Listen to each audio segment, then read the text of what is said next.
Вистава реализована у сотрудництве организацији Пактru Tenorum и Јазасу, а на њеј ше представела Лара Петковиć с малјунками, а Ивана Медјеши, Лидија Мандач и Лукаш Сикора со својима фотографијами.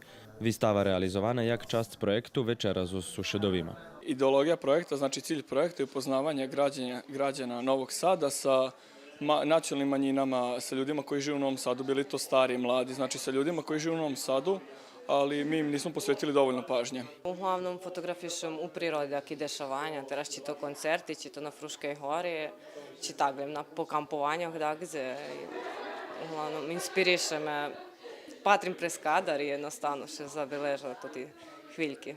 Виставени имају 6 малјунки, всички су виставени ту и најволје им роби со олејовима фарбами. Ја их виберала, а принцип по којим су виберани тоа че су групесани, всички су пейзажи и углавним слнкова светлост.